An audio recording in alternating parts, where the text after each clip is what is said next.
फर फर फर गाता दिलवा धक धक धड़कता कि सजना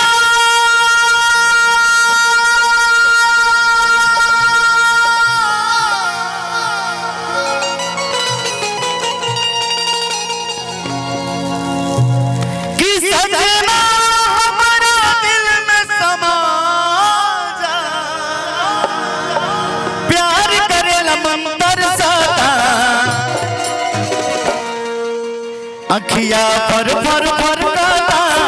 दिलवा धक धक धड़कता अखिया फर फर फर गाता दिलवा धक धक धड़कता सजना सजना हमारा दिल में समा जा प्यार करेला मन तरसता अखिया फर फर फर गाता दिलवा धक धक धड़कता अखिया फर फर फर गाता दिलवा धक धक।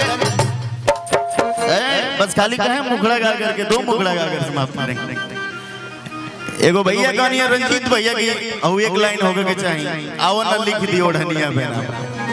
काजल जी आइए दो इधर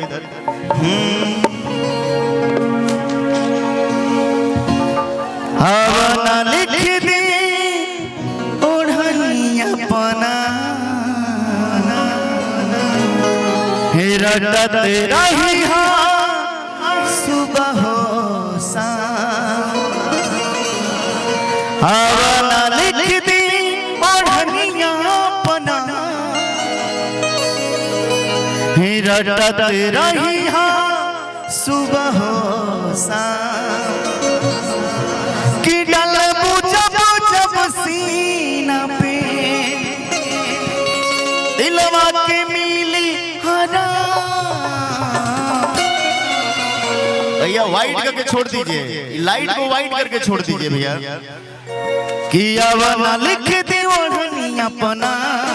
रटत रही सुबह हो शाम आवाना लिख दी ओढ़निया पना रटत रही सुबह हो शाम डलबू जब जब सीना पे डलबू जब जब सीना पे दिलवा के मिली आराम आवाना लिख दी ओढ़निया पना रटत रही सुबह हो शाम आवाना लिख दी ओढ़निया पना रटत रही सुबह हो शाम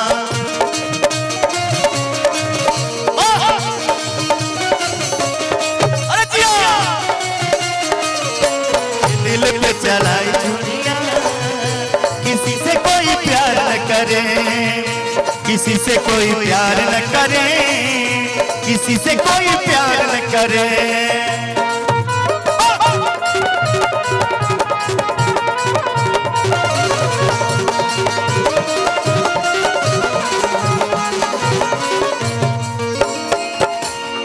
आजा तू ही तो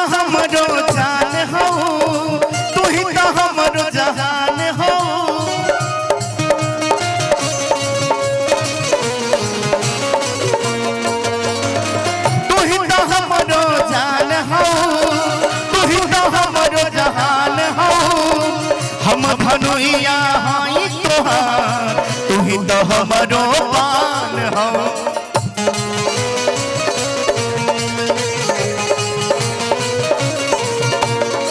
सगरो तोहर दबाते हो सगरो तोहर दबाते हो देहिया हमरो तमाम आवाना लिख दी ओढ़निया पना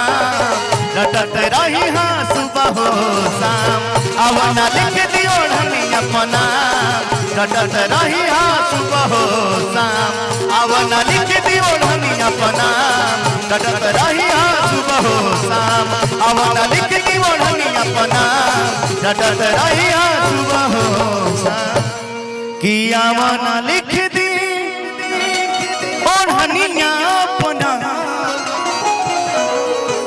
रटत रही सुबह हो शाम। बहुत बहुत धन्यवाद।